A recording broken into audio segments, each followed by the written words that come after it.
So welcome. We're starting, and we have decided to spend 2 hours tonight. Tonight in our time zone. In your zone, it might not be the night. Anyway, we're going to discuss Shulgin's thought, discoveries, legacy, and have a general outlook on his life and various things he discovered or created, perhaps rather than discovered. And we will talk for an hour and a half, me and Jitka together. And then, of course, if you have any questions, remarks, or anything to add, please don't wait until we stop. Ask questions immediately. But I think we'll have about half an hour at the end for free discussion, Q&A, whatever else is going to appear. But first, we have some material to present based on the readings that we have chosen, suggested for this first session, and they were all made available. So I assume you've read them or watched the movies, and so basing on those materials, we have selected some quotations, passages, organized them in a systematic way to present this general outlook on Sasha Shulgin, right? Jitka. Correct. I hope to do some kind of comprehensive review of Sasha's and the Shulgin's work and legacy and their life and love, basically, which hasn't really been attempted before. There's this conception of Sasha as a chemist, as someone who discovered many psychedelics, typically credited by being the godfather of ecstasy, but it doesn't really go any much deeper than that. And I think that's a shame. There's so much that they have left behind, they have created during their lives. And I'm very excited that we're going to delve deeply into it. And let's see where this goes. Yeah, we have some reason to do it, but we thought about introducing ourselves. So maybe one more sentence about me. I'm a philosopher from Poland. Of course, I'm into psychedelics and especially the philosophy behind, and that's why I'm interested in Shulgin, because he is not only a chemist but also someone who has developed a philosophy of this experience, of this research, and whatever domain is there behind that allows both for those experiences and the discovery of various means or tools that give access to those experiences, to this domain of consciousness or domain of being that we are interested in. So for me, this is crucial. I as someone who is into Platonism, I can see so many traits of Platonic metaphysics in Shulgin that I'm amazed, and I would even say that clearly it is an experience that is a continuation of the tradition of Platonic metaphysics. I have no doubt about that. So this is my main motivation. How about you, Jitka? I am coming from the chemistry perspective, which is what I've studied at the university, but I also am just interested in a lot of different things, and psychedelics kind of bring all these things together. And Sasha has been the only chemist and scientist that I've found who really could comprehend this this far-reaching complexity and integration of all these things that psychedelics and psychedelic experiences touch upon in life, and therefore they've become one of my main guiding forces in what I do, and sometimes even personally. I'm very in depth to their life and work, and it's been very natural to kind of gravitate towards delving even deeper into their contributions. And you've been to the lab, right? Yes, you've experienced this place. This is something. Can you like tell us about this moment? To me, it was exactly a great story that you told me. I've been so fortunate to have visited the farm, which is the farm is something that they called their home, which is a ranch in California near San Francisco in the hilly areas. And I could go there through friends having arranged to meet Anne Shulgin. I was very grateful to have experienced her presence in real life just a few weeks before she died. And I can remember that from the place, being there was a radiation of all that stories and all these experiences. They were embedded and continuously being expressed in that place. It was some kind of a, genius loci being very strong and intense. I cried many times and I felt right home. It was a very magical moment. And it reminded me of, I'm not sure how much people are familiar with the Shulgin's work or with the books, but it, for example, reminded me of Anne's chapter in Tikal, the second chapter called Lourdes, when she came to a place in France, and there she re-experienced some kind of altered state of a woman 100 years ago. And she was speaking that some places kind of contain that energy. And when you tune into it, you can access it anytime. So there's so many of these interlinks, and I'm very grateful to have been there when she was alive and many times later. And of course, the lab, and we can talk about it later. Yeah. All right. I thought that you were going to share it right now. Let's wait. So okay, let's get to the real thing. I mean, the life and discoveries of Sasha Shulgin. We have prepared several quotations or histories. Do you want to, or first perhaps some general characteristics? You have something, Jitka, to share, or shall I begin? Like I have prepared some things to start with, like, for example, the first article. I will perhaps share this screen where this thing is quoted. So here it is. It's a quotation from Playboy magazine from 1978, where Shulgin was anonymized, presented as Dr. G, as someone who synthesizes substances that have never before existed on this planet, mind benders of such complexity that an evolved consciousness is required even to imagine their structures, right? So, and he is presented as an embodiment or as a realization of Stanisław Lem's Futurological Congress, which is a book very important to me because it's, Lem is an author from Poland, and this idea of future somehow ruled by psychedelic substances that can introduce any mood, any state of consciousness at will is a concept that Lem created without perhaps even hoping to have it realized, but then it was realized by Sasha Shulgin, by Dr. G.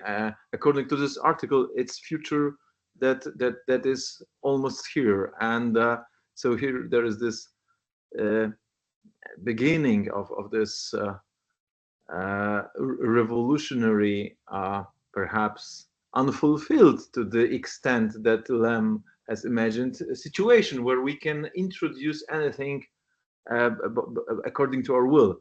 Of course, the question is whether we can truly predict this consequence, and we're going to discuss it, this structure-activity relationship, if it is so straightforward and direct as Lem thought it could be.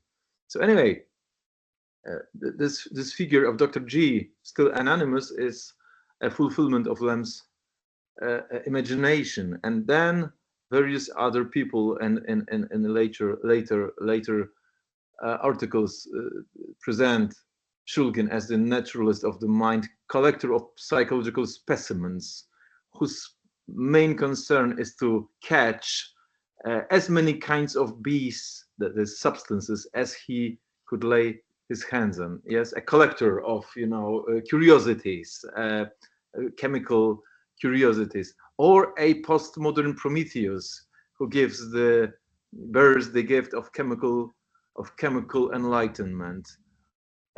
and his style that mixes this passionate technical detail with wide-eyed psychedelic utopianism. Yes, I saw clouds, the clouds. No visual experience has ever been like this. And of course, the Revelation, the Book of Revelation, Shulgin's two books of Revelation, Pikal and Tikal, are a kind of psychedelic apocalypse because they reveal not only the experience, but the way how to achieve it, as a cookbook, as a manual how to attain. Of course, you need knowledge to use the cookbook, but then you need a skill. But still, there's revelation, this giving out of very secret knowledge. The esoteric recipes, as one author says, was a gesture that was radical, as radical as you can be in this domain of knowledge, right? To reveal everything and leave out nothing. And then there are numbers. There are numbers. One author says at the beginning, of course, quoting Shulgin here, that at the beginning of the century there were only 2 psychedelic compounds known to science. Then, 50 years later, there were 20. By the end of the century, there are 200. Most of them discovered by Sasha Shulgin. And in 50 years, we'll have 2,000. He himself predicts in this kind of exponential growth that we are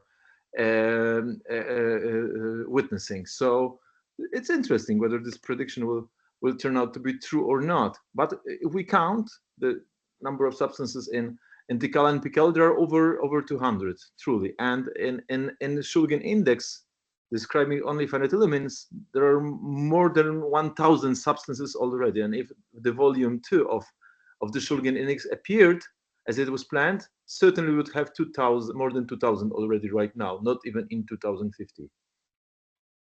So perhaps I will now ask you, Jitka, to comment on it, what I've said, and then a few more thoughts of mine.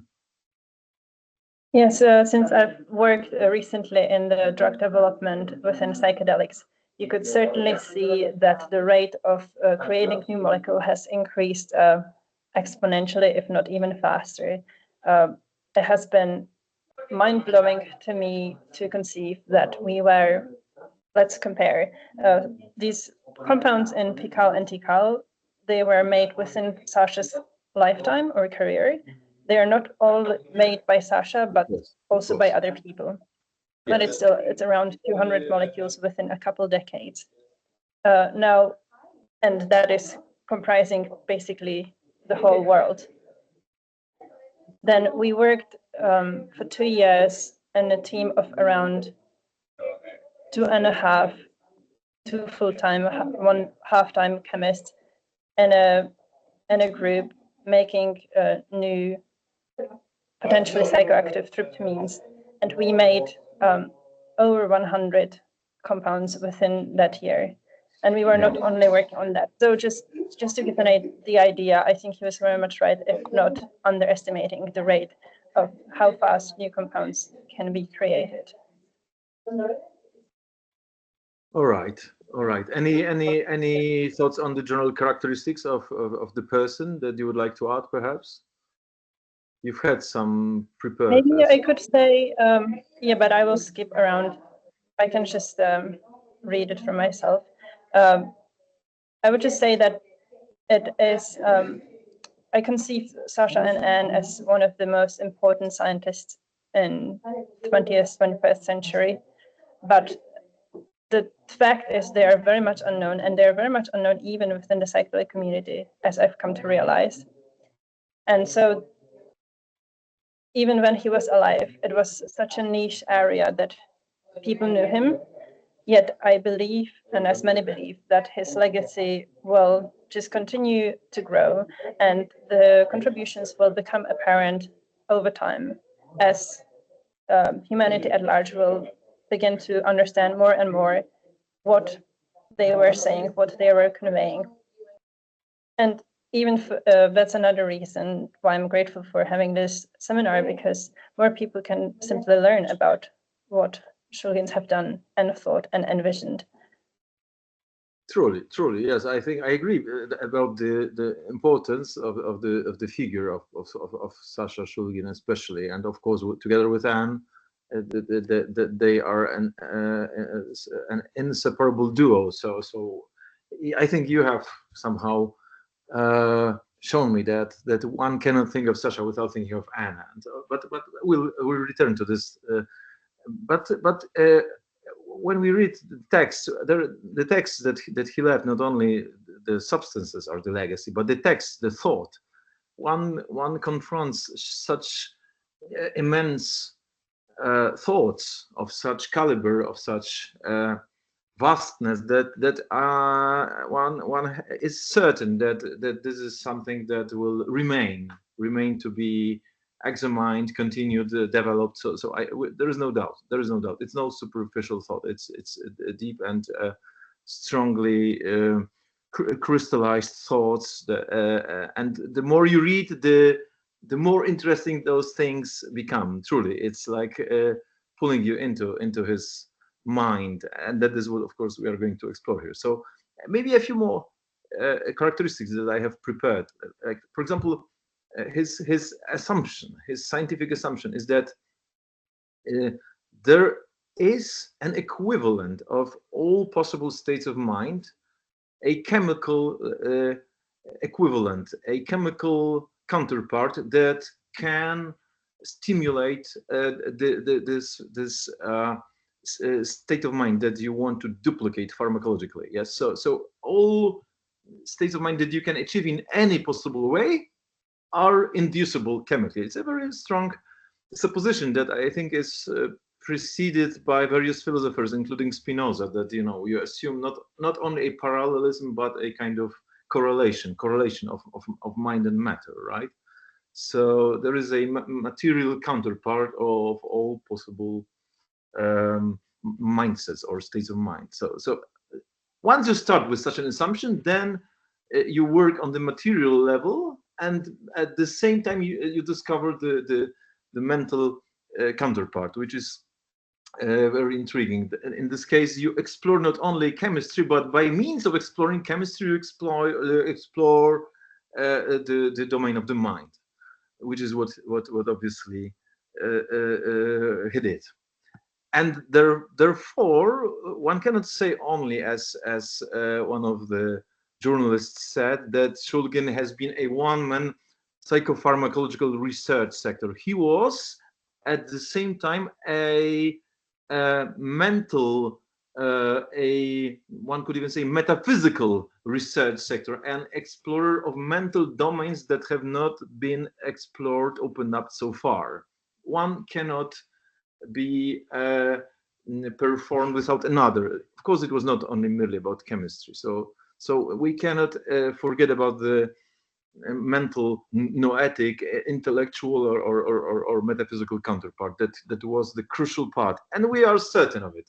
Once we read Shulgin and find out about his experiences, what he was touching, what he was entering, it's certain. Of course, it's somehow beyond words at some point. It gets to the point of being unutterable, inexpressible, but still there are some strong descriptions that we find in his reports of peak experiences, which are truly amazing, and not only modifications of various sensory abilities of a human mind, but there is more than just sensory modification to it, right? What do you think? Yes, Sasha seemed to have danced in between his persona as a scientist and almost a material scientist, and also concerning spirituality and the unexpressible, and intertwining them within his lifetime. It seems from reading so many of these interviews or essays that his idea about these aspects have changed over time. Over time, certainly gravitated toward speaking openly about the mind and the spirit, including from his very first experience, where he mentions that the whole universe is contained within the mind and the spirit, was his experience, and we will come back to that, I'm sure, his first mescaline experience. Yeah. So there is this very interesting ways of how he uses the words to convey what he means. Sometimes he basically says, there simply is not the correct means to communicate what I mean. Yeah. And that was one of another reasons why he was doing what he was doing, was to create certain experiences that would allow us to communicate as human beings, as a vocabulary. That's what he said in the famous Drugs of Perception lecture, right? That it's all about communication. These are not only tools of experience, but tools of communication, right? So I think we'll return to this question. But yeah, the masculine experience is crucial. But before we get to that, I think we can still focus on the numbers, because there are very interesting statistics that we know of. Not only the amount of compounds synthesized by him, but the amount of psychedelic experiences that he had. He was not only a collector of various substances, but also a collector of experiences. So a psychonaut, as we say, right, and a very experienced one. And well, he had very good conditions to do that. After quitting Tao, right, he could use his time according to his will. And in one of the articles, I think it was Dr. Ecstasy by Bennett, Shulgin confesses that he himself had more than 4,000 psychedelic experiences, while Anne had about 2,000. So I did a little calculation, and if we assume that he started in 1960 after his mescaline experience, it was more or less about 80 per year. You know, it's like every one per week, which is not that much after all. No, not per one per week. What am I saying? Sorry, 360 divided by 8 is no, it's more. It's oh my god. So it's it's if we if hit 2,000, and that gives about 80 per year. All right.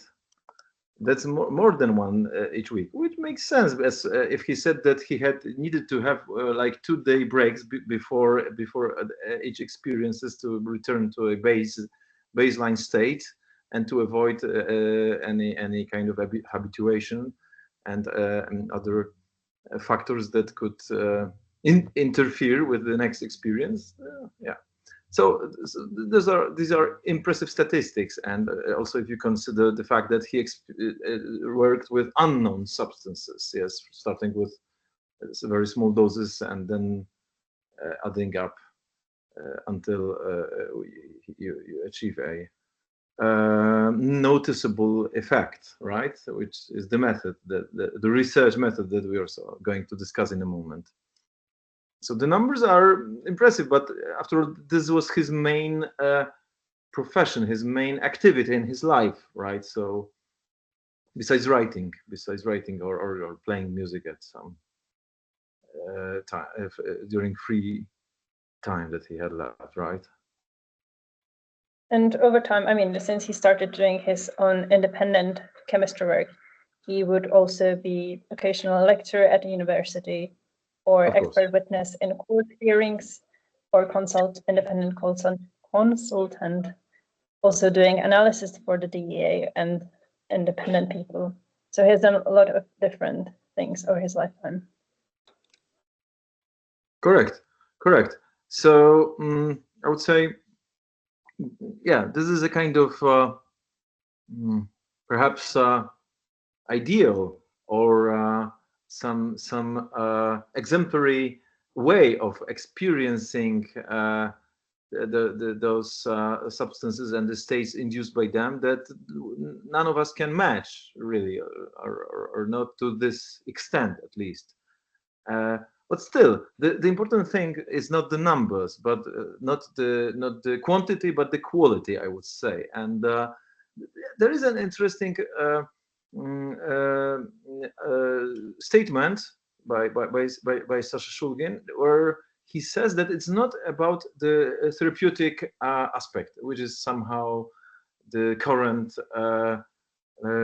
way those substances are presented nowadays for various reasons, obviously, right? But what he says, it's not about mental health, it's not about psychotherapy, it's about something else. Psychotherapy is just the beginning, it's just the outset, right? This is, after all, not the crucial part of the experience. And I will just quote this sentence, perhaps I will share the screen. So what he says is that in one of the interviews, that psychedelics are not for people who are trying to find mental health. It's not a therapeutic tool. I mean, it can be used, and we know various substances, including MDMA and other substances of this kind, that can be used for this purpose. And it's an interview from 2005, so it's like late Shulgin, right? But he says these are substances for people who are basically already healthy, and they want to explore something more. They want to go further than that, and therefore it's not for everyone. So further than psychotherapy, what is that? What is that? What is this domain that we are researching? What is this tool used for? What can it be used for? I think the answer lies even in the mescaline experience, in this initial experience, of course. Like those things that open up are more than just therapeutic. Pure experiences of something that you have not even expected to be possible, right? So let's perhaps, if you have something to add, please. Yeah, maybe I think that's a very important aspect. The not use for treating something that is ill or sick, but to be used to better already a well-being, which is also the title of one of the movies, Better Living Through Chemistry, which is, it is for well people to deepen something or to get to know themselves. I think he has shared over his lifetime many reasons why he believed these drugs are important, but one of them is he wholeheartedly believed that they could be exceptionally valuable tools for self-discovery, for understanding ourselves. And it seems to me, especially when I was reading these texts nowadays, and it kind of crystallized together that this was one of his main, really deep drives. There he sensed an urgency that we as a humanity do something about how we conceive of ourselves, and that these tools, these molecules, can be the tools to help us realize that, because we seem to be running out of time. Yeah. There was this aspect of lack of time, not only personal lack of time of his own, that there are, I remember this sentence, so many substances, so little time. Yeah, that even he has envisaged so many possible structures that he did not even have the time to synthesize and to test, and he left out in his commentaries marginal remarks that people could follow up upon, right? So of course, and then there is this higher let's say ambition of being useful not only for the purpose of your own experience but for the sake of humanity, so to speak, right? So but let's focus perhaps at the moment on his early years and quickly sketch the lifetime, the most important events that led him to the experience of mescaline in 1960. That was the initial experience which changed everything. And then let's try to describe it, because it is an amazing experience, and it was described by him in various places from various perspectives. And I think if someone knows only one or two, usually they are not complete unless we know them from various sources. So perhaps you could give a brief sketch of the early years, and maybe I would add a few details if you don't mind. Do you have anything like of importance that for you was the early experience of his, like the early interest in chemistry when he experimented in the basement, right? When he was 7 years old, when he went to the local supply store with chemistry, and he was given everything for free without even asking who he is, without having to pay for it. And then, you know, the textbook of chemistry that he memorized during the Second World War. It's a great anecdote. Yeah, he had a few years left, and he a few years at his disposal.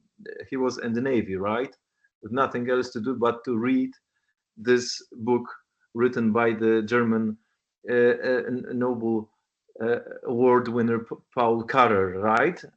And he just memorized it, 600 pages, and therefore he could enter Berkeley or whatever else before he studied at two universities, and it was for him straightforward because of his personal practice and because of having this sum of knowledge of or organic chemistry interiorized during the Second World War, right?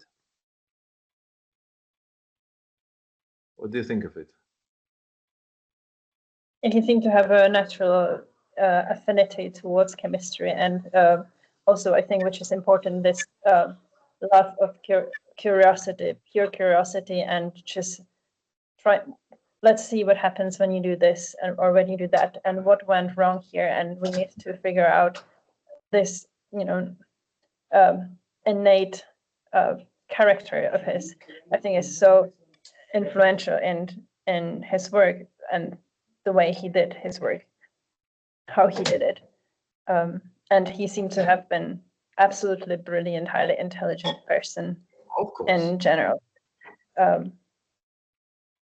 And yes, but I don't have. It's not merely science; it's an art. It's an art, and it's not only about scientific knowledge. It's about the passion of working, like cook. He said somewhere, chemistry is like cooking. If you don't like to cook, if you don't like to work practically with those substances, it's not for you. It's not abstract maths. It's practical alchemy. Yeah, it's like meditation. The process of working with those chemical substances is like a meditative process, right? Where I mean, you certainly have the same experience of kind of material, substantial involvement with this low level of reality, which is chemical matter, and the way you interact with it.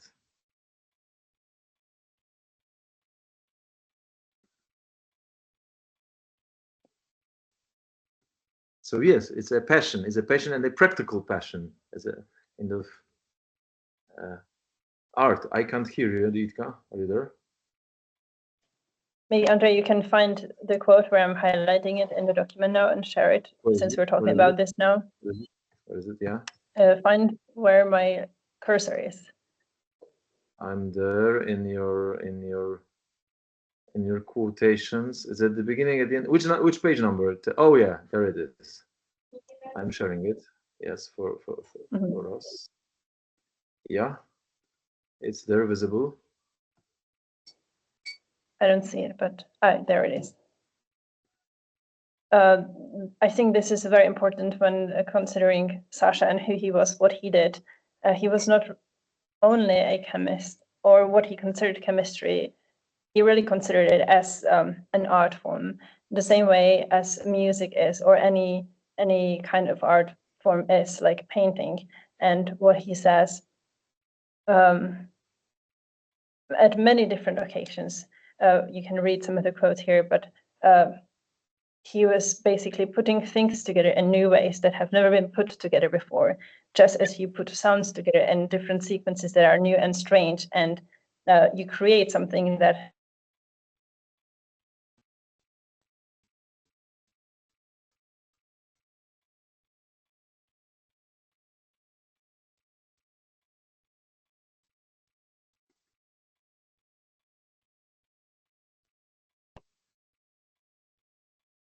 Mm.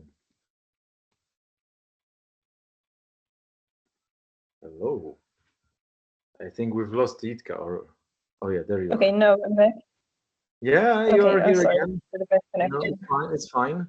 You were talking about the analogy of chemistry and music and improvisation, or the creative aspect, yeah. And then we've lost you all Correct. these ideas. Yes. Basically, if you read some of his descriptions of what he conceived of chemistry. Problems again.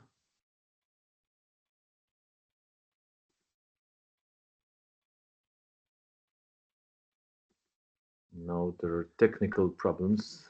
Sorry. I'm sorry Oh, for the connection. no, yeah, no, Perhaps your Chinese connection is a I bit have problematic. already read the quotes, and maybe you can take it up.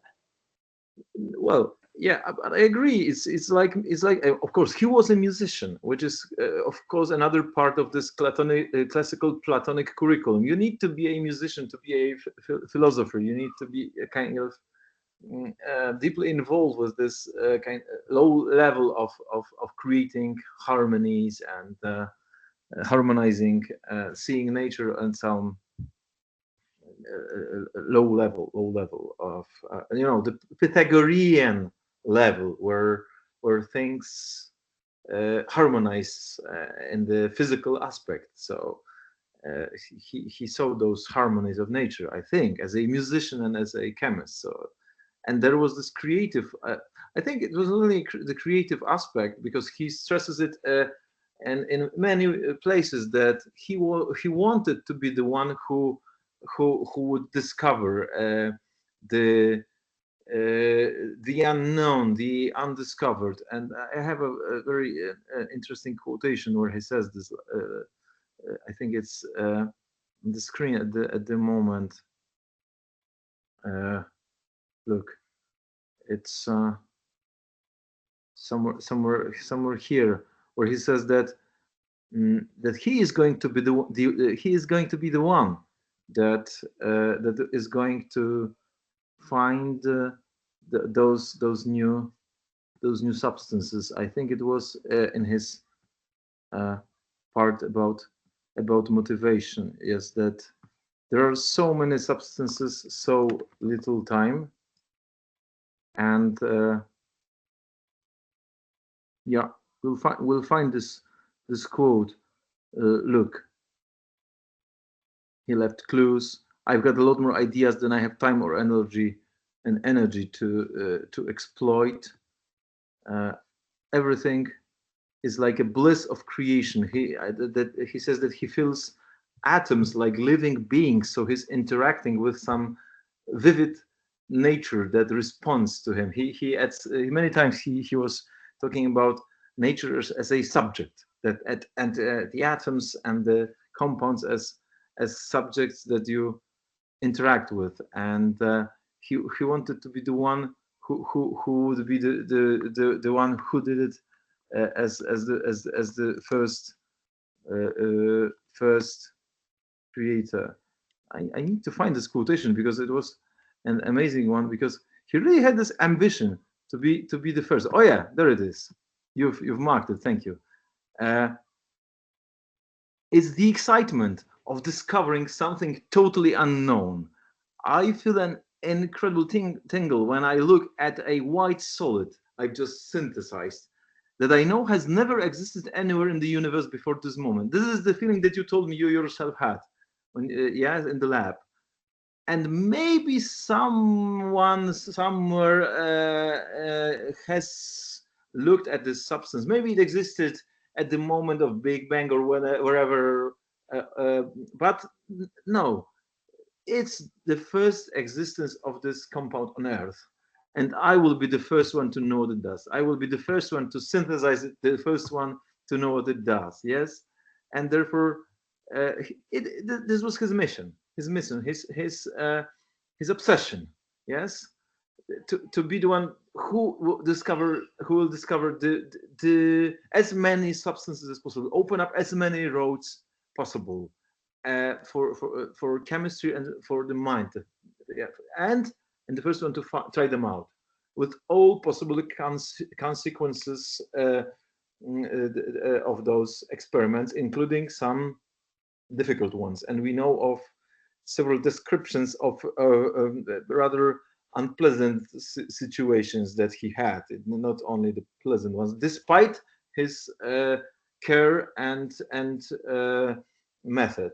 There were some unpleasant situations that he had encountered, yes. But this is the consequence of exploring the unknown, right?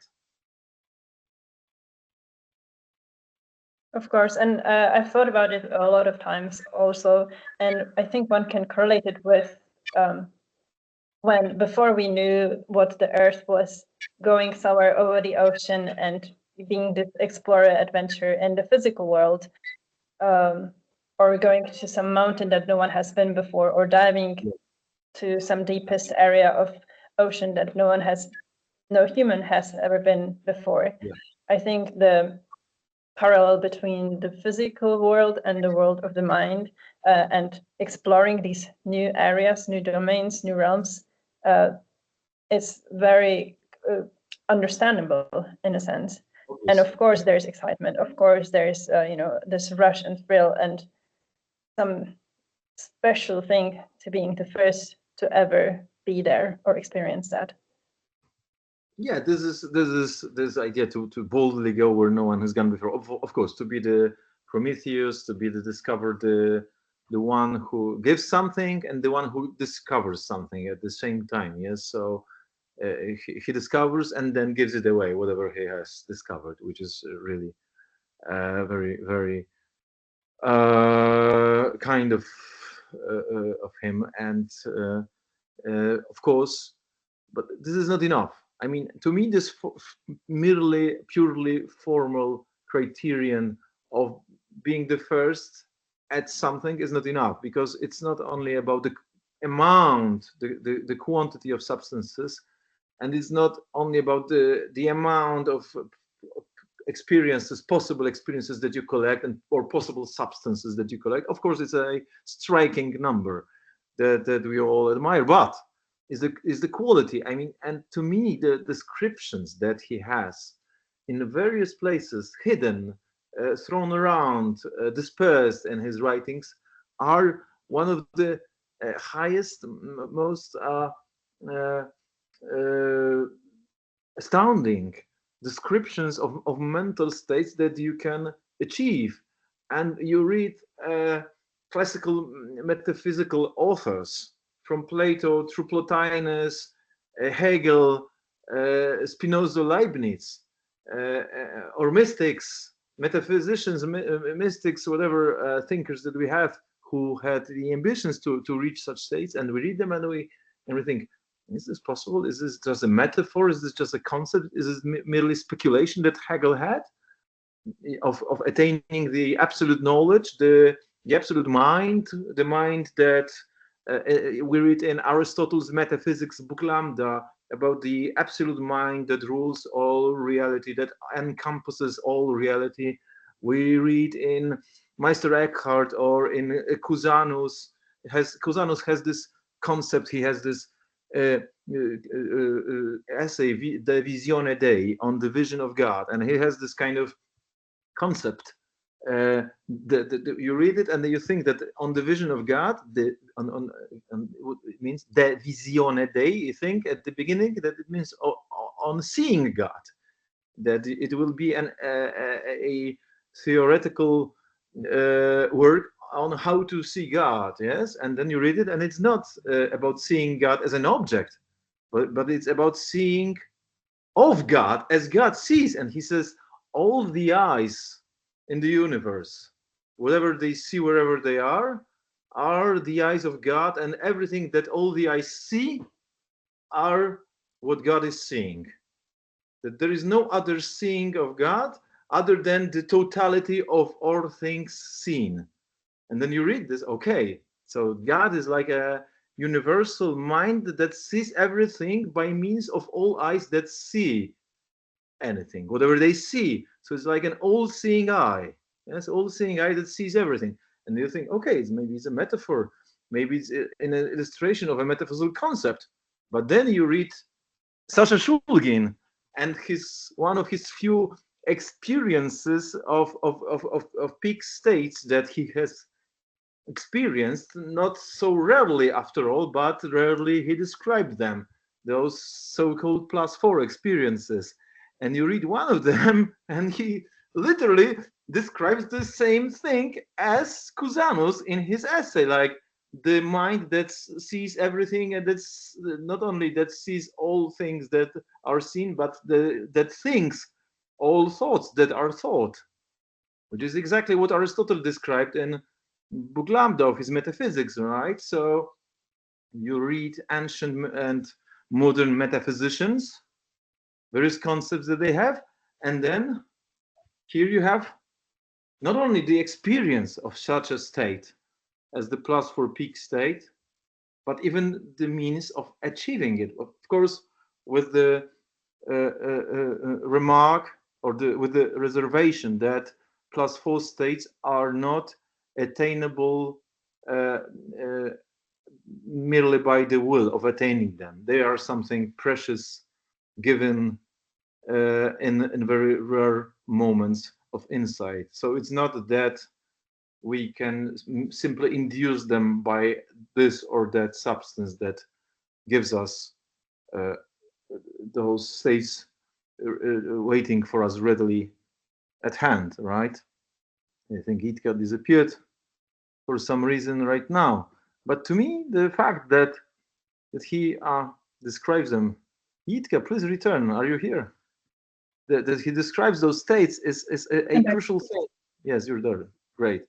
It means that it's not to finish my argument.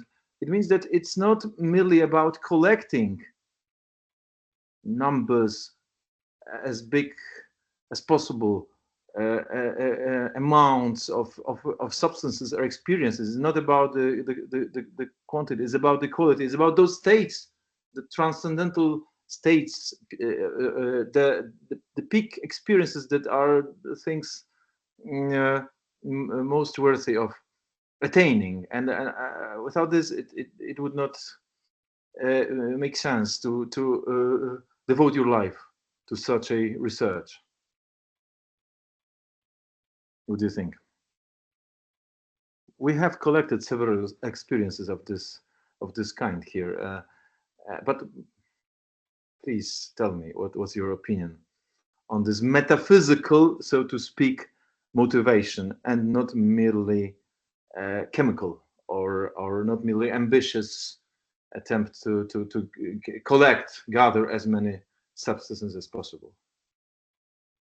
Of course, it's also. Oh, it certainly was not about the numbers at all, although he was wanting to, as we said, be the first, and then once you characterize or discover a compound or get a relationship with a compound, move on to the next.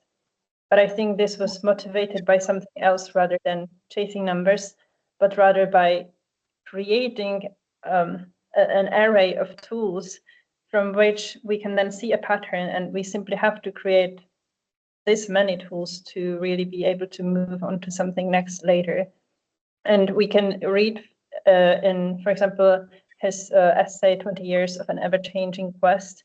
So that's 20 years after he started this work, when he said in the beginning he was interested, or psychedelic effectiveness, a term he used, meant to him a simple potency of a drug. But over time, it became clear to him that what he's creating is something very complex. There's a complex question, and he has a restricted vocabulary, and he began move towards rather the qualitative effects and inquiring into the values of human interactions and personal development, basically the effect that these compounds had and the meaning for people. Yeah, agreed. It's about the amazing quality that you experience. Not even the number, but about that which is experienced, which is completely out of the ordinary, right? And maybe the first experience is crucial here. As always, as every initiatory experience, it must be something that pulls you completely out of joint. Yeah, you're somewhere else. You're somewhere different. It's something that you have never expected, never experienced, and it's this utter difference and utter amazement that you experience is something that changes your life flow, your entire system of values, your entire vision of the world. Your paradigm is shifted completely, utterly, and inevitably. So let's maybe describe the mescaline experience as we have reconstructed it on the basis of our research. Would you like to start, perhaps, or shall I? I think I have. You can have a better review, and then I can add in. All right. So let me start. So, so what we know is that he was given 400 milligrams of mescaline in 1960, and which was an experience that changed everything. And it's not only the fact that it was a psychedelic experience, of course, and with a rather large amount of mescaline, but he said it was the turning point. He said that there are, I would say, a few aspects of this experience. One was the visual aspect, the insight that it gave, not only the sensual experience, which I think we will describe in details, and but also the interpretation that followed, because he immediately had this thought, this amazement, this I would say perhaps even critical thought, that it is impossible for a few milligrams of a white solid to do something as extraordinary as this experience was. It is impossible for a few milligrams of a few atoms connected in a rather straightforward way, 30 atoms in an unsophisticated molecule, as he says himself. Such a simple molecule with barely 30 atoms. A few milligrams of a white solid. How could such a structure induce complexities of such amazing kind, thought patterns, sensory patterns, visual patterns? Yes, he was impressed to the extent that he was certain that it is not the chemical itself that has such, so to speak, active powers, that it is not the chemical that is active, it is the mind that is active. So in fact, what is to be researched is the mind and its hidden potential, but to activate this potential, one needs the chemical, one needs the key, one needs that which he was then bound to research, to try to modify, to find new ways of exploring this ultimately mental domain that was only opened up by means of chemicals. So this happened there immediately during this experience. Everything was changed because he not only experienced something extraordinary, but he realized that the chemical substance responsible for reducing the state was not the ultimate factor, but it was that which he was able to kind of put his hands on with his chemical background, right? So this is one thing. Another thing is are the details of the experience, which are also fascinating. But maybe you would like to comment on it before we describe those details. What do you think? No, I can maybe re-emphasize that the notion of a catalyst is so important in the Shulgin's work, that it is something that enables you to do something rather than it does something, which is still not really understood in general. Yes. We tend to conceive of drugs as they cause something or they do something, giving the power to the molecule. But what Sasha and Anne were emphasizing and re-emphasizing over their lifetime is that it merely catalyzes and facilitates your mind to express something in your mind that might have been repressed, that might have been hard to reach to, or the doors might have been closed, but it is something that is native. It's a native process of the mind.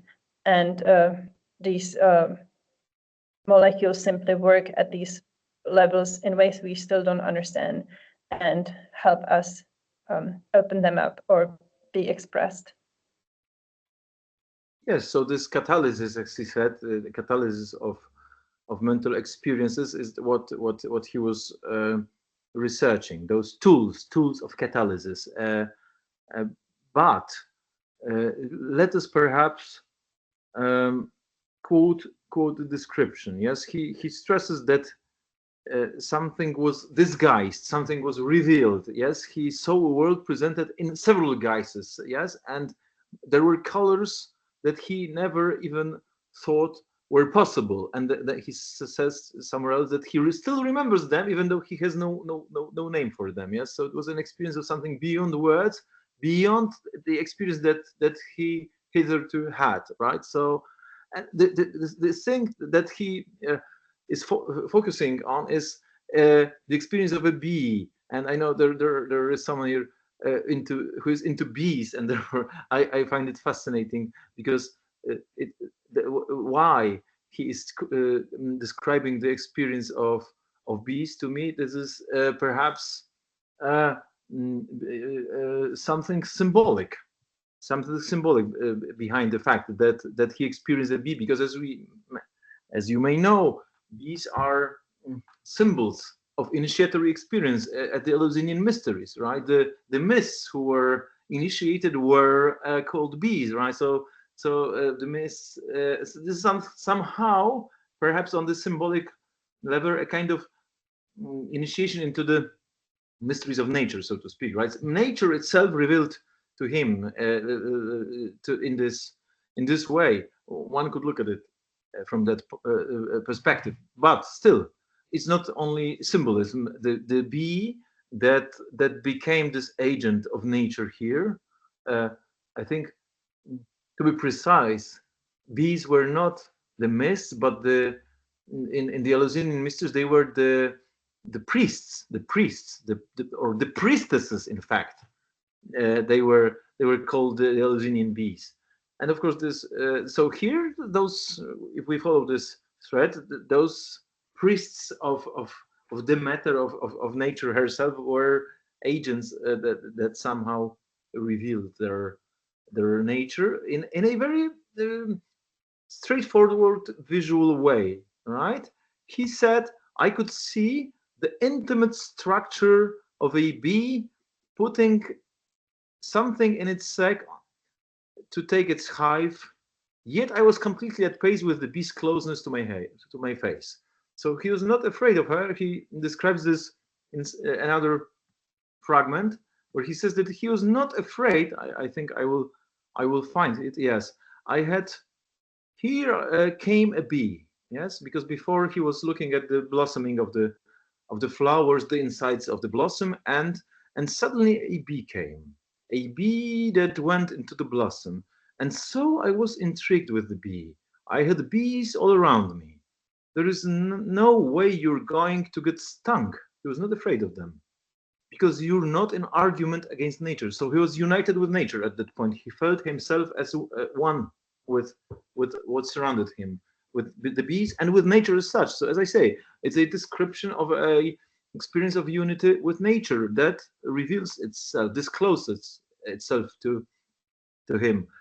There was a secret society, I think, in the 17th century. It was called Academia Secretorum Naturae, yeah, the Academy of the Secrets of Nature. It was a society founded in Italy, and it gathered people, scientists, researchers of nature, scientists, chemists, physicists, various scientists who did research into the laws of nature, and it was stated that only those two, literally, I repeat how it was stated, only those to whom nature would disclose one of its secrets would be admitted to the society. One of its secrets, which is one of its laws.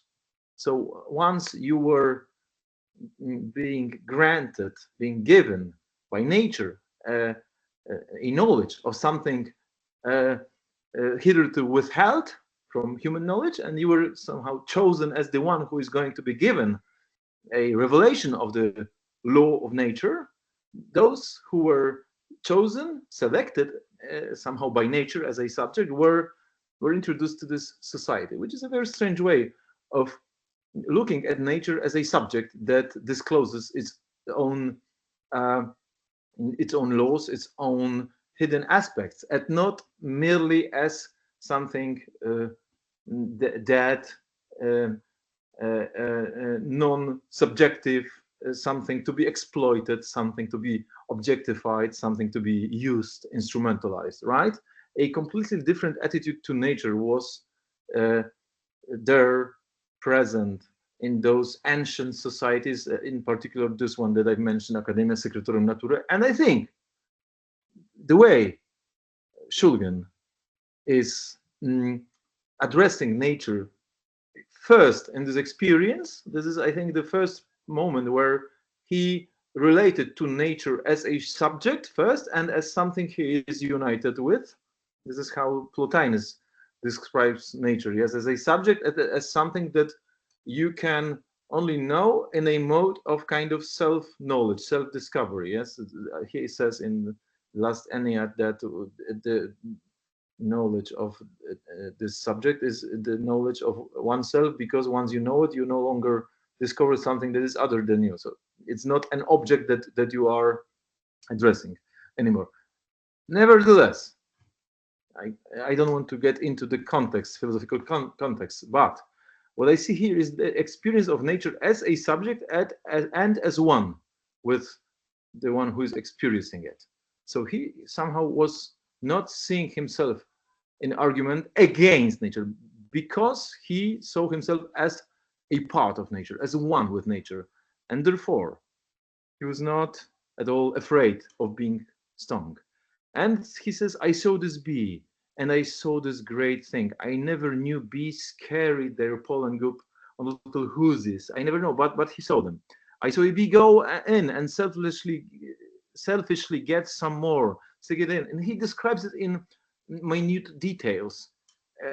Such a precise experience of something he never saw before, but it presented to him. He says, I never realized that eyesight could be so fine, that from a safe distance you could see a bee and what it's doing and all that marvelous stuff it's getting out of the plant. He saw all the details of the relations that were there between the plant and the bee. It's an amazing description. The kind of revelation was given to him of hidden aspects of nature. But those aspects were merely relations between the bee and the plant. Yeah, the normal process that nature is undertaking all the time. So he looked at the anatomy of the bee and he saw everything correctly, even though he was unaware of it. Yes, so he saw the truth, this process in its truth, even though he was not educated in it. It was revealed to him, and he says somewhere that it's not stated very often, but somewhere he said that even he saw chemical structures in similar states of mind revealed to him. Yes, so he says that it is a different relation with nature, different relation with reality, friendly and constructive. Yes, so and those it is a changing experience. It's an experience that changes completely your mindset once, so to speak, nature reveals its own hidden subjectivity to you, right? As Heraclitus said, physis cryptes tae philae, nature likes to hide itself, but she hides itself only to reveal this hidden aspect at some point. And he found the way to so to speak, let her reveal it. Yeah. So it's a description from The Nature of Drugs from the second volume. This description also appears in various other places, several interviews. It's in Pikal, but in The Nature of Drugs, I think it's most detailed and it is most extraordinary there. In other places, he describes other details of this experience, but the experience of nature, of this relation with nature, and this disclosure of the ways bees interact, I think it's best described in this chapter 17 of Nature of Drugs. So to me, it's an astounding description of this initiation that changed his lifetime. It changed his trajectory of his life, right? What do you think, Jitka? Something a little bit different came to my mind while we were speaking about this experience oneness with nature, and it's something that we spoke about briefly yesterday, you and I, how the Shulgins not only had theoretical philosophical insights, but also how they embodied them in real life. And this is just one example that I would love to share, because Sasha would not kill an animal later in his life for research, but also in the lab. And as you were describing it, I was just remembering how beautiful the lab space feels. It is really oneness with nature. There's spider webs and spiders, and there used to be squirrels, and it's just open doors, open windows, and you can't really distinguish where outside world begins and the inside of the lab ends. So it's just one of the plethora examples where you really felt and lived as oneness with nature, including his laboratory space. Oh yeah, that is certain. But yes, so maybe we could now skip over to some further parts that we would like to discuss, since I would like to remind you that it's 7:10 already, and so if we stick to the initial plan, we have something around 20 minutes before the Q&A session. So we have some descriptions of the research method, but I think we are going to discuss it in detail in further seminar sessions, so we don't have to get into details of it. But of course, there was a research group, and there were various assumptions, there was a protocol, there was a method, a methodology, which I think we will not discuss in details right now, unless you want to mention something about it. And another thing is, the crucial thing is the Shulgin scale, which we will also describe in detail later on. But the crucial, important thing is to state about the scale that the marks, the notes, were given in a kind of formal way. They did not describe the quality, but only whether the substance had any effect at all or not. So the first step was no effect at all, no visible, then slight effect, then something is going on, but you don't yet know what. And between the 2 and the 3, between 2 pluses and 3 pluses, there was like this space where you could kind of measure the amount, the active amount, and correlate it with some activity, right? So as he said, most of the substances that were of interest were more than 2 plus, were 2 plus or above, because that meant that there was something interesting going on, something that was also repeatable in the other members of the research group, right? Otherwise, as in case of Aleph and other unpredictable compounds, this substance was completely non-predictable. It was so strange that you could not work with it efficiently, right? So only those stable substances, stable and predictable to some extent, were described and researched in detail. And he did it first on himself, then he gave it to Anne, and then to other members of the group. This is what we know. But the interesting thing is this +4 status, which is an exception. to the rule. That the rule is that those substances that we are interested in are between 2 and 3, right? 3 is some kind of substance of highest possible quality and interest. Yes, if something is +3, 3 pluses, it's like a marvel. It's like a treasure that we have found, right? If it's more than 2, it's merely of interest, and let's explore it for the sake of knowledge, for the sake of science. The better it is, the closer it gets to 3. Once it's at 3, it's the best thing you can achieve, and it's repeatable, and it's worth researching further. It's worth further research. But +4 is not something that can be repeated, right? It's a rarity, it's an exception, it's something out of the ordinary. And +4, if you read Pikal and Tikal, you will not find many of them, right? There are only a few. I mean, there are only a few experiences of +4 in your life, and there are only a few experiences of +4 in the books. But once you start reading the lab books, not only Tikal and Pikal, it turns out that there were more +4 experiences than those described in Pikal and Tikal. Yeah, which is interesting to notice. For example, 2CE in 77 had a he says definite +4, which is interesting and perhaps unexpected, you know, at least for me. But what do you think? Well, as you said, they're unrepeatable, and they also seem to not be really correlated with a molecule per se. Yes. It just is a one-time occasion that happens in the constellation of the mindset and the molecule, and the time where the person is at the moment. Well, yeah, there are various, let's say, contexts, various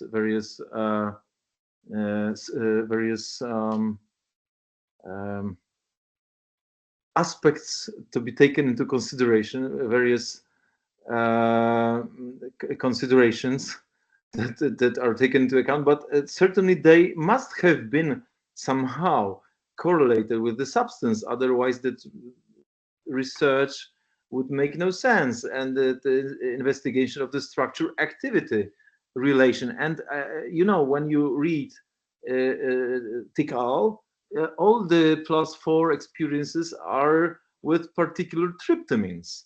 And as far as I know, it's strange that, I mean, to me, I mean, as far as I know, that there were no +4 experiences in Pikal described. Maybe I'm wrong, but in the lab books, it turns out that there are +4 experiences with phenethylamines. So, I mean, it would be perhaps even interesting to discuss this. What particular +4 experiences are described? The peak experiences, the samadhi experiences, or the participation mystique experiences, right? He does not use those words without a reason. If you look for a religious or mystical or metaphysical experiences in Shulgin, you need to look for either +4 explicitly mentioned and correlated with the substance, or you must look for descriptions of a similar kind, where you have no doubt that what he describes is a experience that you would describe as a peak experience, yeah, to say the least. So in 83, even before publishing Tikal and Pikal, in the essay 20 Years on an Ever-Changing Quest, he's talking of a cataclysmic experience. Cataclysmic, which here means something that changes the direction of the entire life. And of course, it could be first this mescaline experience, and then other +4 experiences. The question is whether, I mean, this is not clear. One could qualify the first mescaline B experience of nature as a +4, if it is something that changed his entire life, and in this sense it was cataclysmic, as he says, then maybe it could be qualified as +4. And then he uses this term of Abraham Maslow, the peak experience, the experience, to quote Shulgin, that shows the hand and work of God, the state of transcendental enlightenment. Or perhaps we could quote his own description from Pickle, because in this first protocol for evaluation of new psychedelic drugs from 86, he's rather reserved. He does not use this theological, mystical terminology. Yeah, he does not yet, even though he qualifies all those states of lesser quality. He does not say a lot about the peak experiences, right? He only says that it is a one-of-a-kind religious experience that will never be forgotten. This is it. He doesn't say anything else. In Pikal and Tikal, he says it is a peak experience, a divine transformation, a state of samadhi, a state of bliss, a participation mystique, connectedness of the exterior and the interior, classical metaphysical the description of the unity of subject and object, of the unity of the inner and the outer of the entire universe as one. Yes, we find it everywhere, from Plato and Plotinus to Hegel. Yeah, the unit, and even to William James in his experience of N2O. Yeah, of nitrous oxide, where he says that he had this experience of the unity of subject and object, where all categories, all oppositions collapsed into a higher unity. Yes, so this is clearly what William James had on nitrous oxide was a Shulginian +4, right? The experience of oneness of subject and object, of the unity of all opposites. Yes, of coincidence of opposites. This is a classical mystical or metaphysical experience, however you want to call it. In the protocol from 86, it's not even mentioned or described in detail, only hinted that is possible.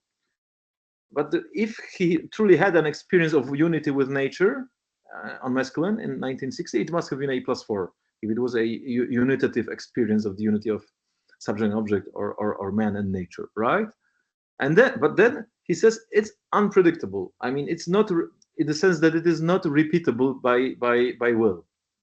And there is this very nice, not only theological remark, but a kind of historiosophical remark in Pikal on +4, where he says that if a drug or technique or process was ever to be discovered, which would constantly produce a +4 experience, I mean, if there was a technique that would lead everyone to a samadhi state, what would it consist in? What would it result in?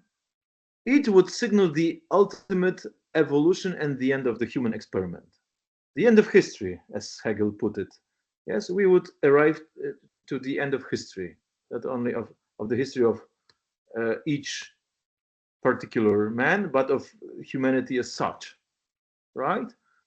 Something similar was stated by Aquinas in his theological sum, that history will go on as long as we are, as humans, not yet at its end, which means not yet in the apocalyptic mode of unity with the absolute, right? As long as we are unconscious of the absolute aspect of being, humanity will have to go on.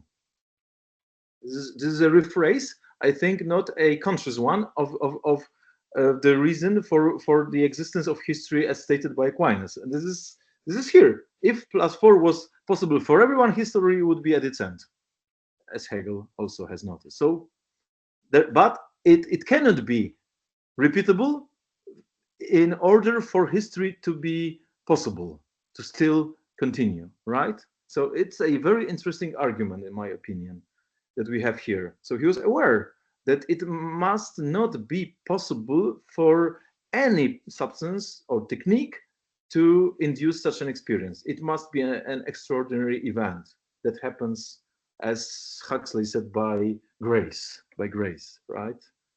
So, and he has several of these. And one of the strangest descriptions that I have seen is not a description from Pikal or Tikal, but from an interview published in the MAPS newsletter, where he says that, okay, of course, +4 is not a part of the scale. It's something completely beyond. It transcends the scale, right? But he says, it's a completely different place, different state of mind, where you play with spirituality, when you play with power. Yeah, I think he has several particular substances in mind that he was kind of mm, mm, rather reserved about, including Aleph and others. You know, if you read the descriptions in the lab books and some places, minor places, then you know what he's talking about. But here he says only that is a description of oneness with God, where suddenly you are running the show, you are God. What is that? What is that really? You know, like we know such descriptions from philosophers and metaphysicians or mystics. But here we are talking about an experience that well, that really gives you the divine perspective for a moment, perhaps. Luckily, only for a moment. But he describes such a experience. Look, like I was given intikal, an experience of seeing everything from the perspective of an absolute mind, which is clearly what Hegel described in his phenomenology of spirit. Yeah, the absolute knowledge, the absolute knowledge. This is what a philosopher attains in his utmost state, yeah, in his fulfillment, when he's realized. And this is what Shulgin describes here in many places, yeah, that he perceives everything from an absolute perspective, sub specie eternitatis, as Spinoza says. So here we have all those dreams, fantasies, or speculations of various metaphysical philosophers realized. But he says the most intense experience possible, a singularity, a whiteout as opposed to blackout.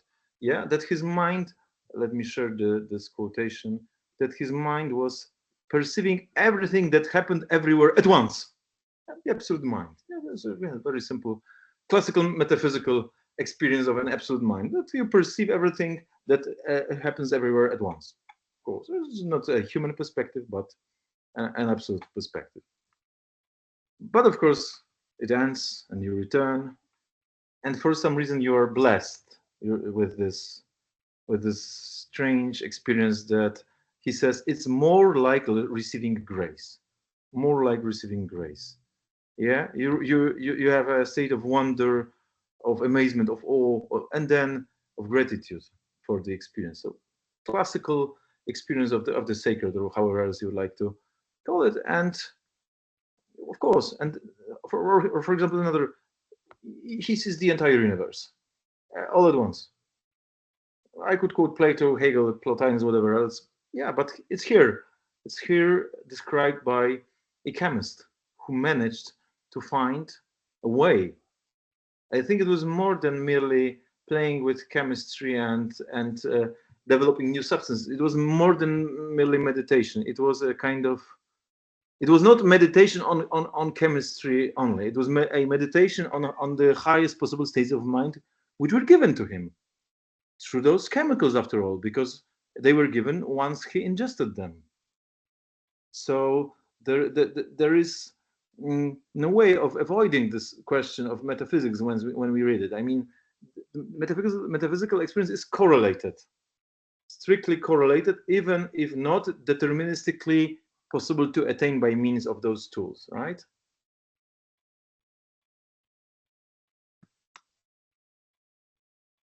And 2CE, maximum number of pluses, maximum, that means +4. 2CE from 1977, you know, a nadir of nothingness. There are very interesting descriptions of this state here. Very, very interesting. So, not only tryptamines. Yeah. So he described this as the teacher, in the Playboy 2004 interview. He does not mention the name of the substance, but once you look for the descriptions of the substance in the lab books, it's easy to identify it, you know. And it was a very strange experience that he categorized as +4. So there are fairly interesting threads here to be developed and researched and examined, in my opinion. Why did he call it the teacher? What's your opinion? Well, I mean, he said somewhere that he was shown even that he saw structures. What was he taught? What was he taught with the substance by this teacher that he's mentioning here?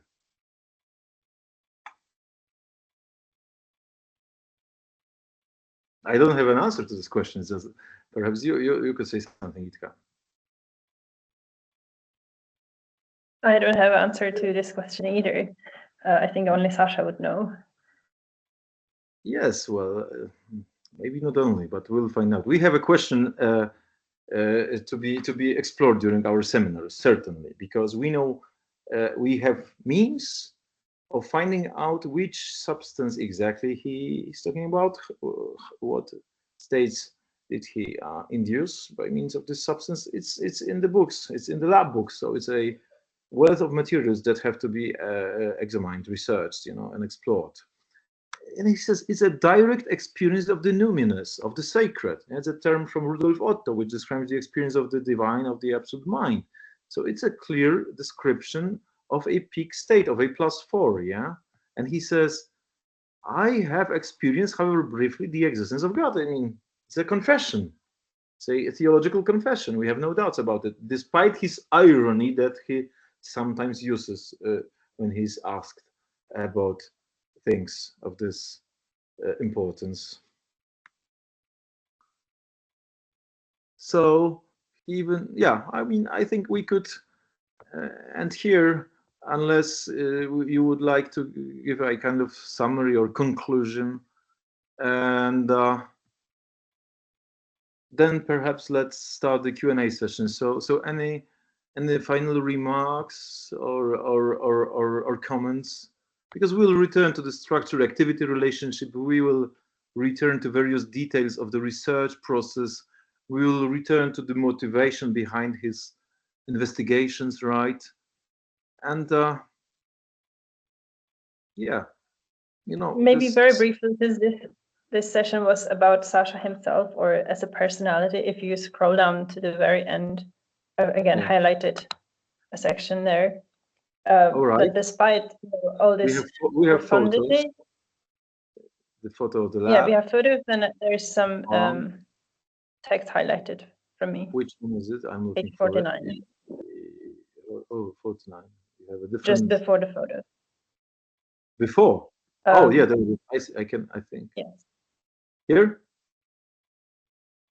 That despite how important work he was doing and how tremendously influential I think their work was, and I believe they themselves understood that the importance is what it is. The tremendously beautiful aspect is how humane they were, at least from what one can gather from just about everyone that speaks about Sasha, when they met, how they knew them, or just single stories and glimpses of their personalities. They were just very loving and humble humans who lived very simple life. And I think that is very important to the whole story, to the whole work, and the essence of their, again, embodying what they learn in very grounded ways. He was so friendly and welcoming to everyone, and from every single person that I've ever spoken to about Sasha, there's just positive descriptions being poured down, and I think that's very important to take into account when considering their work and their life. And it's also about, as you hinted at in the beginning, it is my belief that Sasha would not be who it was without Anne, and Anne would not be who she was without Sasha. And they were Shulgins together, a team, a couple, a union, who together are bringing forth this work. And that is even less so acknowledged or noticed, I believe. Yes, you can see that in various photos that we have collected here. I can also present a few photos from our collection here in the document. This is one of them. Yes, can you see them, Jitka, everyone? I hope we can see them. Yes. Oh yeah, here is a very beautiful photo with a chiaroscuro kind of lightning, light and shadow. And here is an early photo from the lab that you've seen, that you've perhaps even worked in, or if I understand, I'm not sure if it's possible to work there, but this is an amazing place that you can still experience. And here another early photo of Anne and Sasha, and then later years they are here sitting, and here he is working in the lab. And here again a photo from the 80s. I presume, looking at the aesthetics and the colors, it must be from the 80s or early 90s, and then another maybe other 90s. Yeah, this must be 80s. This must be 80s. This must be 80s. This is 90s. Yeah. And here a very early photo, right? Is from the 83 conference in California, if I'm correct. With Humphrey Osmond, Albert Hoffman, Terence McKenna, and others. Yeah, it's a nice photo. And this is a late one. And one of the earliest photos that we have when he was still at the Dow Chemicals, right? And the exterior, the farm, the photos collected by Jitka. So, and besides the photos, we have prepared. Oh, this is a very nice one. We have prepared a short recording that we would like to share with you from the Drugs of Perception lecture, the final words uttered by Sasha Shulgin in his most famous public talk that he ever gave. Yes, which is printed in one of the books in an abbreviated form, which is important to notice, because the full version of the talk was never published, and it is full of details, full of interesting details, which we will discuss during one of our seminar sessions, perhaps even the next one, if I'm not mistaken. But now I would like only to present as the final part of our meeting the final words, the last words that closed his lecture, and that will also close our discussion before we end with the Q&A session. So let me know if you can hear this recording properly, because I'm playing it with a player of mine, and I'm not sure if it works out if I play it through the microphone. So please let me know. Words and the tools and the understanding that may be most easily obtained through the area of psychedelic experiences. William Blake said in The Marriage of Heaven and Hell, "Man has no body distinct from his soul, for that called body is a portion of soul, discerned by the five senses. The chief inlets of soul in this age, energy is the only life and is from the body, and reason is the bound or outward circumference of energy. Energy is eternal delight."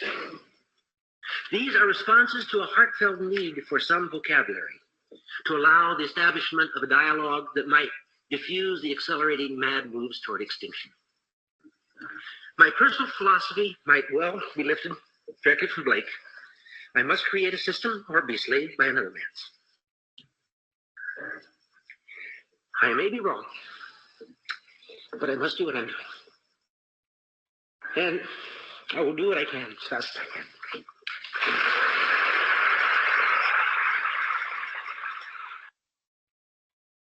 Yeah, it is a very interesting statement made not only by Sasha Shulgin, but by Blake in this quotation. I mean, let me just say one more word to comment on it, because Blake seems to have had an intuition that the amount of senses that we have is something relative to the age that we live in, that it's not a constant aspect of our nature to have 5 senses, right?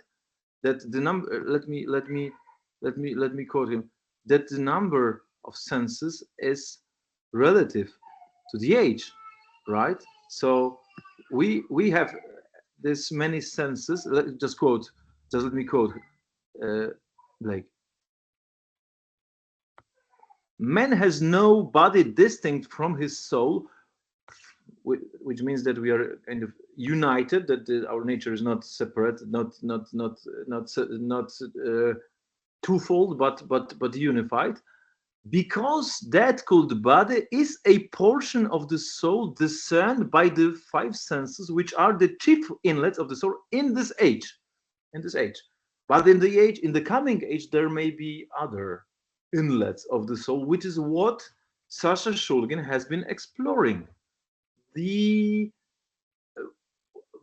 other way of accessing the soul, other inlets. The inlets of the soul are the tools, the research tools, the psychedelics, as we call them, right?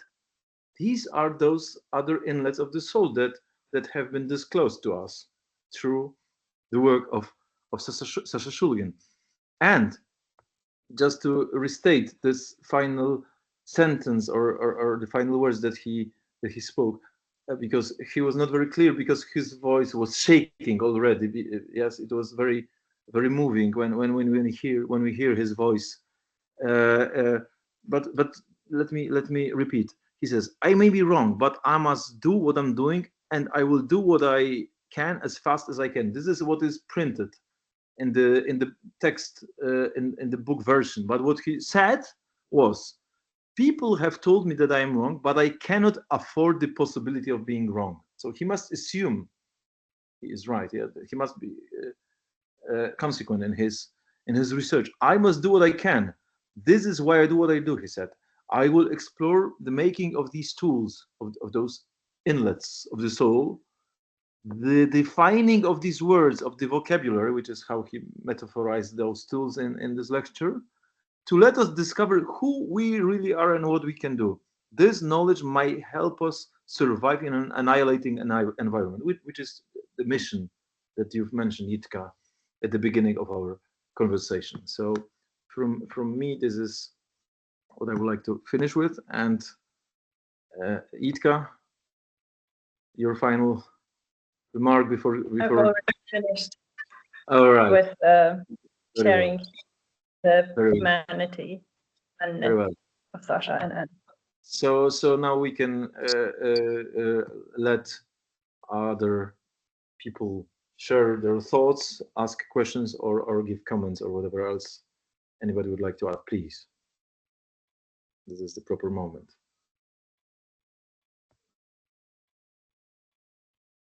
To raise your hand and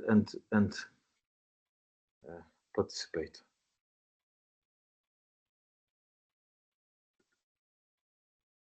Yes, Maciek? Yes, Mark? Hi. Just a question, because I was quite late to the meeting and I missed more than half of it. I know that you're recording it, but could we also get link to the text that you've been using during the whole meeting? Yeah, it's in the chat.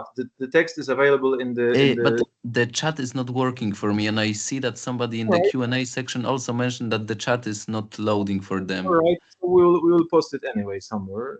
Perfect. On the website with the text. Yeah. So I will post it once again, but of course we'll make it publicly available after the seminar, right? Mark, right? Yeah. I just have a few notes. Can you turn on your camera? Because we don't see you. It would be nice to see you, if you don't mind.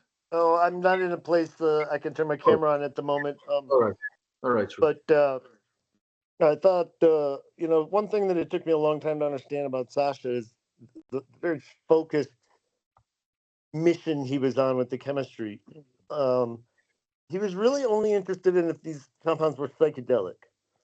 And then if they were, what was their potency related to the ones we had? That's kind of how he worked his way through these things. he made a change and potency went down, or perceived psychedelicness went down, he would move to a different part of the molecule and start making changes there. That really shed a lot of light on his work for me that I think is helpful to understand. Also, with the Shulgin scale, which is, man, a very simple system with not a lot of exposition left for us to really interpret how it works. But it's really, again, related to this mission. And so a +3 is full immersion in the experience, with the caveat that psychedelicness was the quality that you could be immersed in. So it's both possible to have a +3 compound and it not be really good. I'm thinking of like some of Sasha's PMA experiences where he was in the experience, full experience, but it was, instead of appreciating the flower, he wanted to pull it apart.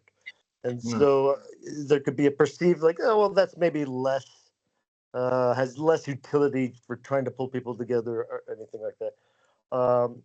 Also, I think the +4 experience with Sasha's early mescaline is probably pretty easily argued that this was not a +4. A +4 is, I think, best kind of a good way to understand it is that you suddenly, all boundaries are dissolved, all 100%, except your consciousness of the experience, and you are suddenly everything. You look, like Sasha says, you look at the cat and he moves because you tell him to move. This is beautiful for about half a second, for the terrible responsibility of having to keep everything going comes crashing painfully down on you.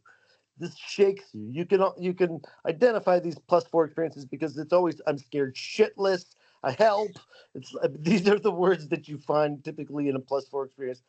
Raving about the unification or the insight or the perception of God is different than there's only one thing left, it's God, and I'm somehow it. That's sounds beautiful. It's quite, you're not ready for this experience again, if ever. That's kind of how I've always understood it. Anyway. Great All job, right. guys. Yeah, thanks for the comments. Thank you. I appreciate it. Any other remarks? What do you think? What do you expect from the seminar? Or, I mean, it's a question to you, Mark, or to anyone here. What about the lab books? What about the huge amount of texts that we have access to? What about other materials, video materials, taped recordings? There is so much of it unexplored, unresearched, unexamined, not even interpreted. Yes. So what about the legacy? What to do with it? Do you mind if I chime in again? Yeah. I think, you're right. There's a huge amount of material. And, just kind of real quick, circling back to Sasha and Anne, and, I loved what Jitka said, and they weren't really about their relationship. I think what's important to understand is we may never have understood who Sasha was without Anne.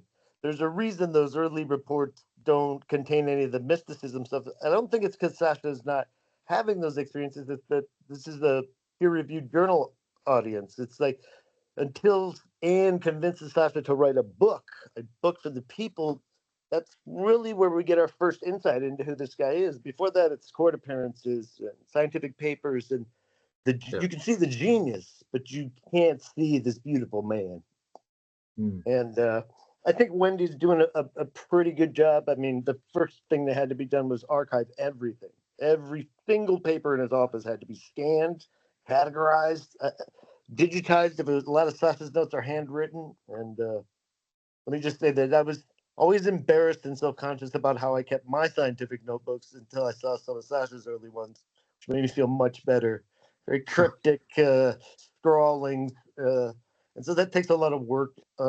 Most of the notebooks are online on Arrowwood, and they've gotten, I don't know, maybe halfway or more through making the digital searchable versions of each page. so that you can actually click, because there's a lot of, references to previous page numbers for this so that makes it usable. They're kind of art objects in their natural state. I mean, even for people who know what they're looking for, it can be difficult. You expect to find, the table of contents, and like Sasha said, that's probably how it looks in a government notebook or on a movie set. But that's not how Sasha actually worked. And yeah, we would never had insight into Anne either. I don't think we would have heard her voice rise above had this dyadic relationship with Sasha not occurred. So yes, good all around. And I can also say that many of the video lectures are on YouTube, many of them. Yeah. And I mean, make yourself a playlist and just pour through it. There are so many insights. Sasha is notorious for sandwiching a gold nugget between two pieces of platinum, and you don't see it because he's talking about something else. But you can really learn a lot, which just leads me to my last comment, which is, Sasha, he wasn't special. This is a two-edged sword here. Anyone could be a Sasha. Like, his intelligence is almost ancillary, in that, like, his passion and like, you can pretty much do the work Sasha does with very little chemistry knowledge. I mean, it's not making these small molecules is very insignificant kind of chemistry, as far as how much you really need to know, and it's more about just passion and vision, and then also, like, having the circumstances arise where you have the time and space to do this without being too distracted. For Sasha, it was Zectran, his compound for Dow, that allowed just, he didn't really get any bonus. I think he got a little stock, and basically just like, well, if you're that smart, just here's a lab. If you come up with something, let us know, and we'll see if we can market it. Which kind of gets him going and gets his reputation, so that when he becomes a consultant, he also had his best friend was Bob Seeger, who ran the DEA's West Coast laboratory. That was his best friend. And Bob was a cool guy. And, Bob, I think, was perhaps involved in helping Sasha get all these gigs for the DEA, doing like testimony about analytical work. And until I think they just realized he wasn't helping much, actually. He was often arguing that what they were saying couldn't possibly be proven one way or another. Yeah. So there was a huge amount of circumstances that allowed Sasha to be who he became for us, right? But it's a very rare coincidence for such coincidences to happen, to coincide, right? Yes. I mean, something very similar happened with Daryl Lemaire, if you know who Daryl Lemaire is. One of Sasha's friends. That little blue book, Exotic Neurotransmitters as Smart Pills, or Compounds that Increase the Capacity for Mental Work in Humans, about this chemist Lazar. Lazar is Daryl Lemaire. Daryl Lemaire had a house in Reno that he built where he blasted out this wine cellar, and so Daryl had a similar circumstance. He was like he made this little device that read surface levels of mercury that told you where gold deposits were, and him and his sons made these in his garage, and that's what allowed him he was Sasha's scale-up guy before MDMA was illegal. Sasha, hey, these therapists now need this many kilos. So Daryl had a machine shop. He'd make his own reactors, and he'd figure out how to scale up Sasha's reactions to make, 2,000 grams at a time or something. Then he was also the chemist who's responsible for all the Tweedio work in Pical. That's all Daryl's work. Pical's the work of 4 chemists, basically. Sasha, Clayton Jacobs, Daryl Lemaire, and a little tiny bit of Dave Nichols stuff, which you can identify because they're using equipment Sasha doesn't have. And then because of the drug war, the height of the dark years of that, Sasha put his name on the front, and in the back of Pical, all the names are listed with no reference to what's what. And that was what everybody decided would be safe. But yeah, you got to have some strange circumstances. But if you have enough passion, and you're willing to make enough sacrifices, this is an attainable thing for people to do. And it's highly rewarding. It's magic. It's magic to make a 14 carbon molecule that's never existed. You don't have to be that smart. You have to be driven above all else. And you can, it's like a painter. You develop an intuition about it by making something and then tasting it and then changing it and tasting it. You start to get this gut feeling about it, like a painter can. The painter doesn't need to know color theory. They've been painting long enough, they figure it out. And then maybe they can't even explain what they're doing. You can see the results in the paintings or the music. A musician who plays by ears, very similar. Agreed. Thanks, guys. I appreciate it. That was a beautiful remark, a praise of Shulgin, of what he did. I truly appreciate it. Yeah, I think Jitka appreciates it even more as a chemist, right? The last things you said about the art of chemistry. Yes, of course. And Mark is exceptionally eloquent in being able to express this and understands this passion very much himself. Yeah. Having worked in the lab and having known Sasha in person. The creative moment, right? This is something amazing once you create something that has never existed before, right? And you can even experience its effect on your deepest core of your own self, right? It's not just a mere creation that you contemplate aesthetically as a work of art, let's say a picture, but it's something that enters the deepest levels of your soul, of your own being, right? That's how you experience it on such a level. It's truly amazing. Magic. Yeah, the techniques are easy to learn.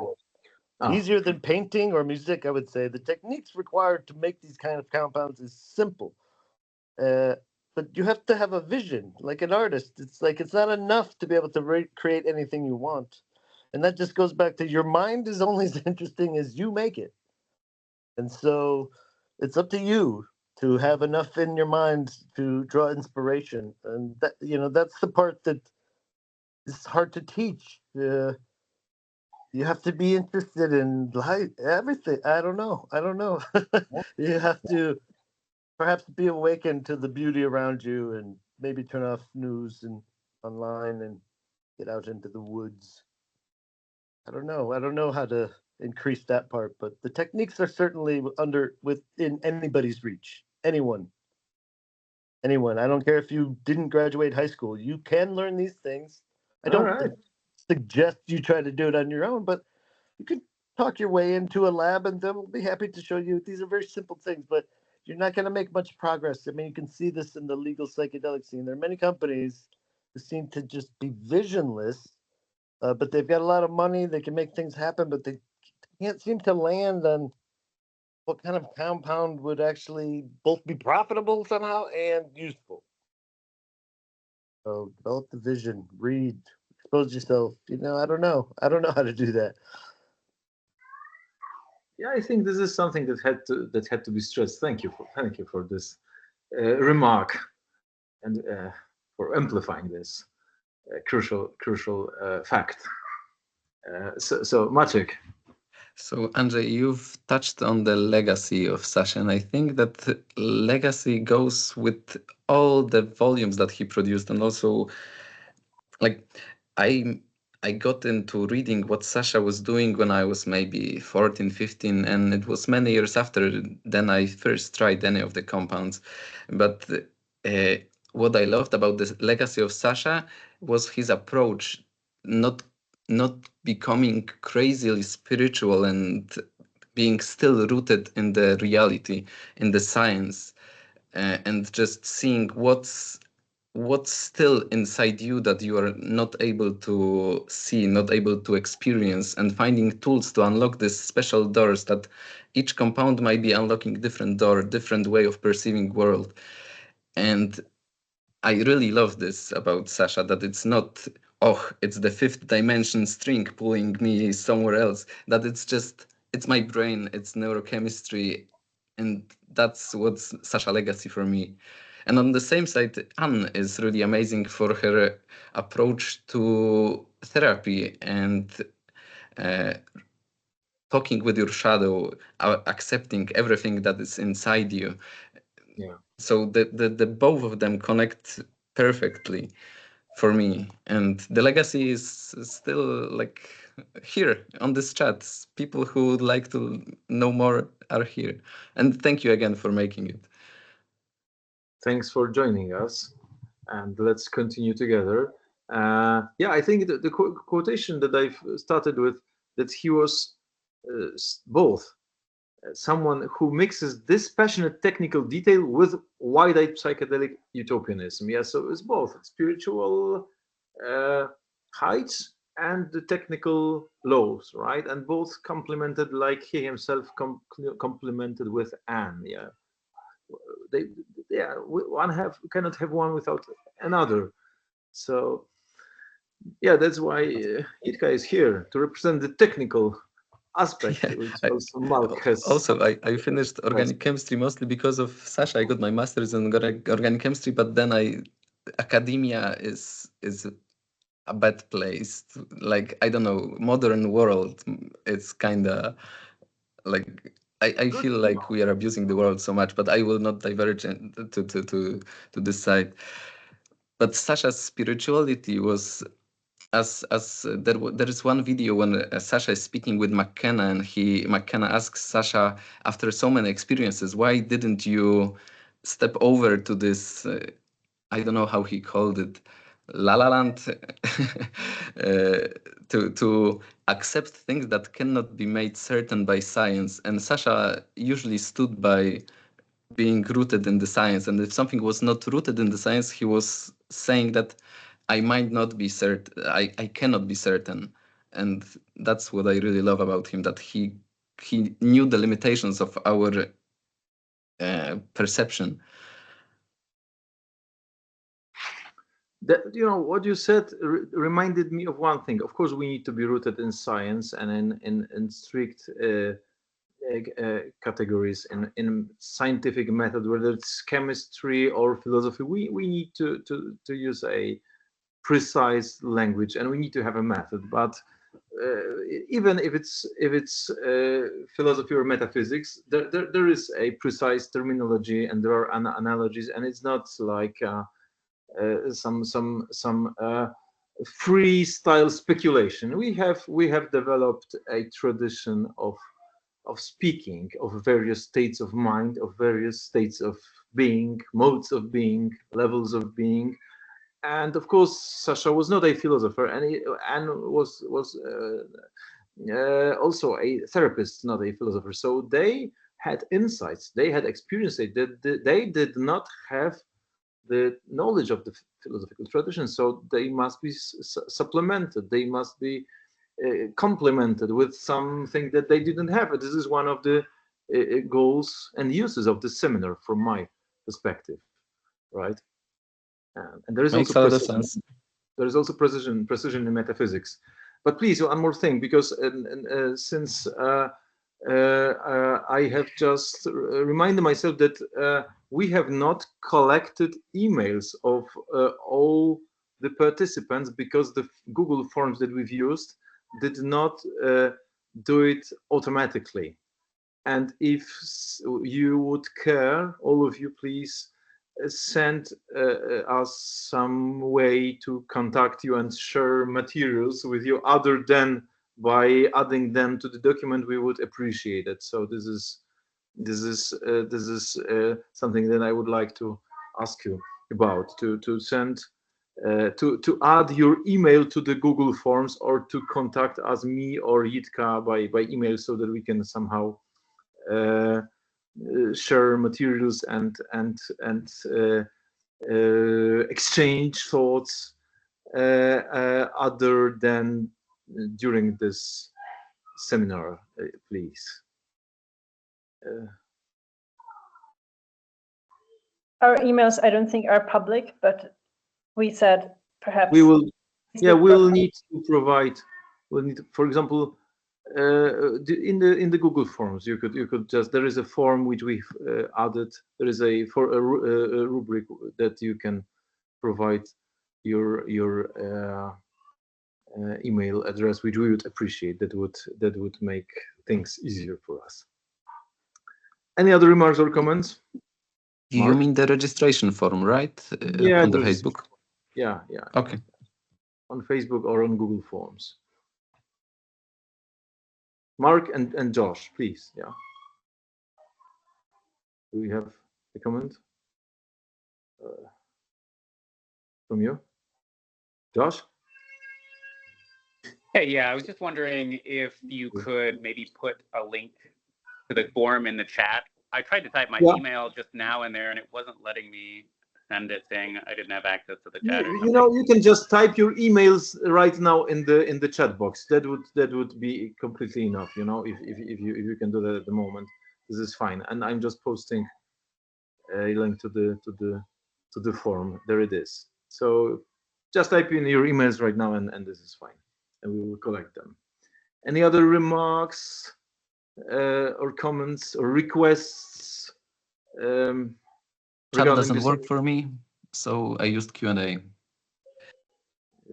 Yes, the same for me. Chat is not working. Chat does not work. So, so you can post it on. Yeah, maybe Facebook is not the best idea, but you have access to the Google Forms document, don't you? It was linked in the Facebook event, and it was linked in the Google document with the outline of the seminar.